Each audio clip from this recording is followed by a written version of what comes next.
वजीर पूनम प्रभाकर ने कहा कि कल हैदराबाद में गणेश विसर्जन के लिए तमाम इंतजाम कर लिए गए हैं। इन्होंने आज खैरताबाद में वाक़ गणेश मंडप में पूजा की और इंतजाम का जायजा लिया। बादअज़ा मीडिया से बातचीत करते हुए इन्होंने कहा कि GHMC हदूद में 300 क्रेनों को रखा गया है, जबकि विसर्जन के लिए टैंक बॉन्ड पर 135 क्रेनें रखी गई है। खैरताबाद गणेश शोभा यात्रा कल सुबह शुरू होगी और दोपहर तक विसर्जन का अमल पूरा कर लिया जाएगा।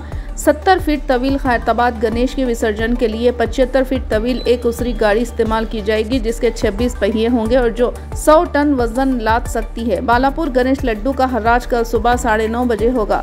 सिटी पुलिस कमिश्नर CV आनंद ने कल सुबह 6 बजे से परसों सुबह 8 बजे तक ट्रैफिक तहदीदात रहेंगी। मुख्तलिफ मुकामात से आने वाली खानगी बसें और हेवी व्हीकल्स को ORR से शहर में दाखिल होने की इजाज़त नहीं रहेगी। कमिश्नर ने कहा कि विसर्जन के अमल को पुरअमन बनाने के लिए इक़दाम किए जा रहे हैं, जैसा कि 2500 पुलिस मुलाजमीन ड्यूटी पर होंगे। हैदराबाद मेट्रो ने कल रात 2 बजे तक ट्रेनें चलाने का फैसला किया है। आखिरी मेट्रो ट्रेन रात 1 बजे रवाना होगी और 2 बजे अपनी मंजिल पर पहुंचेगी।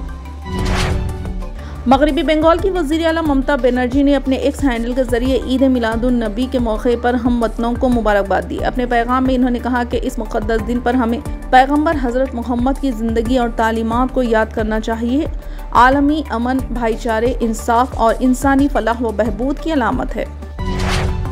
शहर में गणेश मंडप के सामने नाचने के दौरान अचानक हार्ट अटैक की वजह से सॉफ्टवेयर इंजीनियर की मौत हो गई। यह वाक़या मनीकोंडा अलकापुरी कॉलोनी में पेश आया। अलकापुरी टाउनशिप में गणेश उत्सव कमेटी की जानिब से लड्डू का हर्राज किया जा रहा था, जिसमें सॉफ्टवेयर इंजीनियर श्याम प्रसाद ने हिस्सा लिया। इस मौके पर इसने गीत भी गाए और गणेश मंडप के पास डांस कर रहा था कि अचानक गश खाकर गिर पड़ा और इसकी मौत हो गई। बताया जा रहा है कि खलब पर हमले की वजह से सॉफ्टवेयर इंजीनियर फौत हो गया। इस वाक़े के बाद मुकामी अफराद में गम की लहर दौड़ गई। धोखेबाज हमेशा मौके की तलाश में रहते हैं। सलमान खान और शाहरुख खान जैसे सुपरस्टार्स के नाम पर इससे कबल भी कई बार स्कीम सामने आ चुके हैं, लेकिन अब एक नया मामला सामने आया जिसमें बॉलीवुड के भाईजान के मद्दाहों को इनके शो के टिकट बेचने के नाम पर लूटा जा रहा है। सलमान खान अक्सर बैरून मुल्क अपने शोज करते हैं और इसका फायदा उठाते हुए कुछ स्कीमर ने इनके मद्दाहों को धोखा देना शुरू कर दिया। सलमान खान के मैनेजर ने एक पोस्ट करके लोगों को इस बारे में खबरदार किया।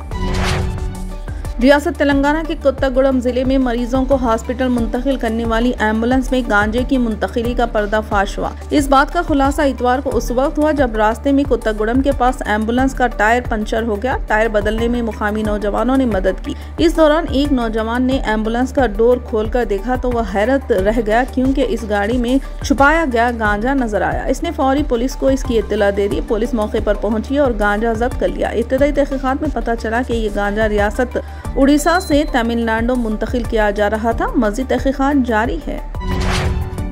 मुख्तार अंसारी की मौत से मुतालिक इनके कुछ रिश्तेदारों ने दावा किया था कि जेल में उन्हें जहर दिया गया, जिससे इनकी सेहत खराब होती गई और फिर आखिर में वो इंतकाल कर गए। इस मामले में मजिस्ट्रेट जांच का हुक्म सादिर हुआ था, लेकिन इसकी जो रिपोर्ट सामने आई है इसमें बताया जा रहा है कि मुख्तार अंसारी की मौत की वजह जहर नहीं बल्कि दौरा क़ल्ब है। मजिस्ट्रियल रिपोर्ट इंतजामिया ने हुकूमत के हवाले कर दी है। इससे कबल पोस्टमार्टम और बसरा जांच रिपोर्ट में भी मुख्तार अंसारी को जहर दिए जाने की तस्दीक नहीं हुई थी। इससे अब वाज़ेह हो गया कि मुख्तार अंसारी की मौत हकीकी मायनों में दौरा क़ल्ब से ही हुई है। मरकजी वज़ीर दाखिला अमित शाह का कहना है कि किसी भी ताकत को जम्मू खिते में दहशतगर्दी को दोबारा जिंदा करने की इजाज़त नहीं दी जाएगी। इन्होंने साथ ही कहा कि बीजेपी की क़यादत वाली मरकजी हुकूमत दहशतगर्दी को इस हद तक दफन करेगी कि यह फिर दोबारा कभी सर नहीं उठा सकेगी। वज़ीर दाखिला के ने इन बातों का इजहार पीर के रोज़ कश्तवार में एक बड़ी इंतखाबी रैली से खिताब करने के दौरान किया। इन्होंने कहा कि मुल्क दुश्मन और अमन दुश्मन अनासिर जम्मू खिते में 1990 की दहाई के जैसे माहौल को वापस लाने की कोशिश कर रहे हैं, लेकिन मैं आपको यकीन दिलाना चाहता हूँ कि दहशतगर्दी को ज़मीन में काफ़ी गहरा दफन किया जाएगा ताकि ये दोबारा सर ना उठा सके। हैदराबाद का एक तालिब इल्म अपनी सालगिरह की तकरीब मनाने के दौरान कनाडा की झील में गर्क हो गया। प्रणीत, जिसने अपनी मास्टर्स डिग्री मुकम्मल की और कनाडा में मुलाजिमत की तलाश में था, आज अपनी सालगिरह मनाते हुए टोरंटो के एक झील में डूब गया। रंगारेड्डी जिले के मीरपेट का रहने वाला प्रणीत इतवार को दोस्तों और भाई के साथ कनाडा में क्लियर लेक के करीब एक कॉटेज गया हुआ था। खानदानी जराये के मुताबिक इतवार की सुबह अपने दोस्तों और भाई के साथ वो तैराकी करने गया था, वापस नहीं लौटा। खानदानी जराये के मुताबिक रेस्क्यू टीमों को झील तक पहुंचने में 10 घंटे से ज्यादा का वक्त लगा। शाम को नाश निकाल ली गई। गमजदा खानदान ने हुकूमत से प्रणीत की नाश को हिंदुस्तान वापस लाने में मदद की अपील की है। प्रणीत के वालिद ने कहा कि इनके बेटे की सालगिरह की तकरीब के शोक के दिन में बदल गई है। प्रणीत 2019 में आला तालीम के लिए कनाडा रवाना हुआ था। फिलहाल के लिए बस इतना ही। देखने के लिए शुक्रिया।